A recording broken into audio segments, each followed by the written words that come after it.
Derby County will potentially be without Eiran Cashin for up to 21 days. But how are they going to deal with this? And what are the circumstances in which Eiran Cashin could be potentially back? Now, before we get into talking all about that, make sure you've hit the subscribe button and turned on the notification bell to stay tuned for everything that's coming on this channel, whether it be Championship match previews, League One match previews, or Derby County content on its own. Make sure you've hit that subscribe button and turned on that notification bell to stay tuned for when everything drops. Now, with this one, it's going to be very, very interesting to see how this one goes, because Eiran Cashin came off as a result of failing the concussion protocol. And from my belief, I am under the understanding that Eiran Cashin could be out from anywhere from 7 to 21 days if it is confirmed that he has a concussion. Now, as you know, if you was at the game, and I'm not sure if they described it on the radio or not, but Eiran Cashin was fuming to be taken off, and the decision was really taken out of his hands, and Sonny Bradley was ready to come on as soon as he went down, pretty much. So it's one of those for me where we've got to protect Cashin. If he'd have carried on playing and collapsed or something like that, it would have looked horrific on our medical staff and on our coaching staff not to take him out of the game and get him checked properly. Now, we've not yet had any word on Cashin and how he's doing at this moment. Obviously, he was sprinting to sort of prove that he was fit enough to carry on and things like that, but obviously had to make the decision to take him off. And whether he and Paul Warne have spoke since is going to be a very interesting one, because obviously Cashin being one of our better defenders, it's sort of going to be really difficult to sort of replace his quality. Now, obviously Sonny Bradley came and did a really, really good job at centre-half next to Curtis Nelson, but will they change it heading into the Watford game if Eiran Cashin is not available? Because obviously we know that Sonny Bradley isn't necessarily at that championship level anymore. We think he struggled a little bit last year. Obviously at the start of the season, towards the back end he was brilliant, but he struggled a lot last year in League One, and I do think that against some of the better quality strikers in this division he may struggle. Now, heading into the Watford game, I personally think that Derby County shouldn't change anything. I think they should essentially play the team that was playing after the Cashin and Wilson injury, because I think it offers defensive solidity. I think Elder was brilliant. I think Bradley was brilliant. Niambi came in and did brilliant. Nelson was brilliant defensively. And I think there's going to be some big questions around, obviously, Cashin's fitness. And we'll find that out, obviously, over the next few days when Paul Warne does his press conference. I believe it will be on Thursday. Now, Paul Warne is anticipating a signing to come in over the course of the next few days, but when that will come, I don't exactly know. So when that happens, I'll drop a video so you guys know the latest about that player, but it has not happened yet. I'll just check my phone just to make sure.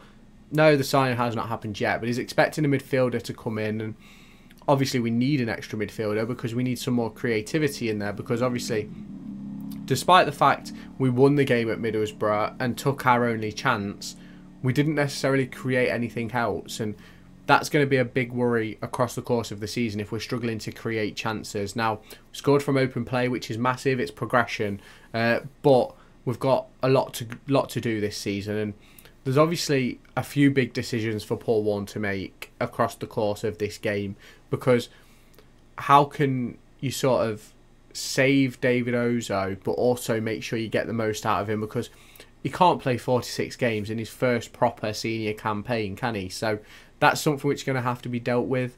You've obviously then got the goalkeeper situation, which I'm going to make a video on as well, so make sure you're about for that one. But it's going to be sort of a really, really interesting call for Paul Warne. It's going to be interesting to see what happens. Now, with Eiran Cashin, I think they've got to go through the concussion protocols across the course of this week. Once he passes the tests that he's supposed to pass, I believe is allowed to train and play. If you have not done so already, make sure you hit that subscribe button down below and turn on the notification bell to stay tuned for all of my latest content coming out on this channel, whether it be Derby County or League One or Championship related. Make sure you have the notifications on so you know when the videos drop. Let me know your thoughts about Cashin's situation and even the goalkeeper situation down in the comments, and I'll catch you in the next part of this video.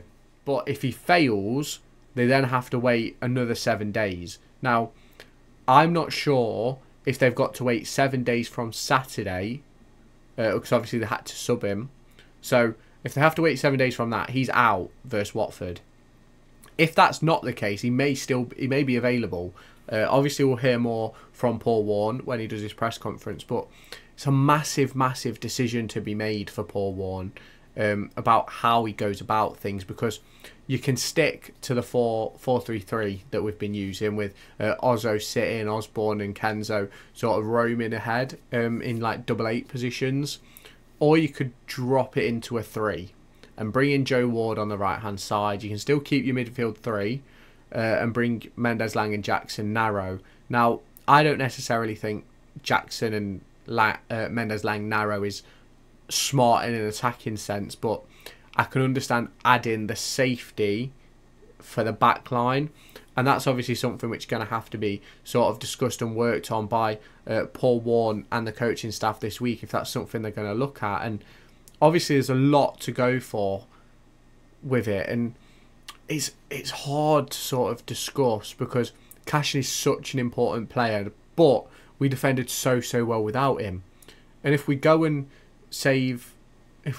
get another clean sheet, for example, versus Watford, whether it be a 0-0 draw or a win or what have you, then you sort of really open up yourselves for discussion. And it's the same sort of debate that you're going to have around the goalkeeper, is who's going to take the goalkeeper shirt for Watford, because there's a big decision to be had there, because you've spent £1.5 million on Zetterstrom.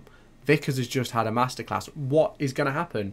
So obviously there's a lot to discuss for Paul Warne, but how will Derby look in a back 3? I think it would probably be a back 3 maybe of Nyambe, Bradley and Nelson, or it could be Nelson, Bradley, Fozzie, and you put Nyambe at right wing back. Now, I know people probably won't be too keen on Nyambe being the right back, but then you've got Elder who can progress and you can turn it into a back 4, which could probably help Mendes-Lang if he was to start on the right side of a front 2 in a 3-5-2 formation, which obviously I don't think is great through the middle. I think he's better out wide, and especially on that right hand side. And if you sort of make it a 5-3-2 out of possession, where the front 2 are Caden Jackson, maybe even Jerry Yates, because he'll be back available this weekend. That's something which I haven't even factored into my mind yet. So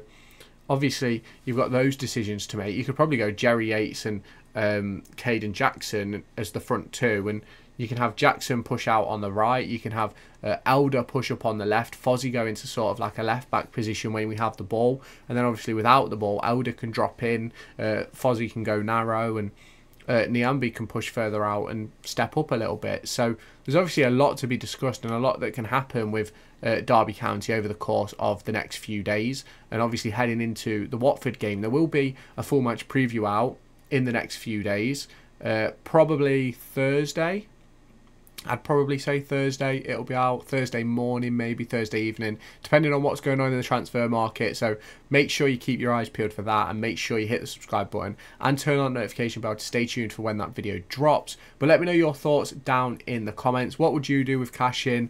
What would you do with Nyambe? Would you start Nyambe in the next game? Obviously, really good defensive performance versus Middlesbrough, and I personally think whatever happens, whether Cashin's fit or Wilson's fit, whatever, I do think we should probably start with that team. I think the big question, the big talking point is going to be over Vickers and Zetterstrom, and we're going to have a video about that probably out tomorrow or the day after, so make sure you've hit that subscribe button to stay tuned for when that drops. Make sure to go and find me on TikTok, pictured here, and Twitter, pictured here. These are the places where I'll keep you all up to date with all my upcoming videos and my thoughts and feelings around the Formula 1 and football weekend.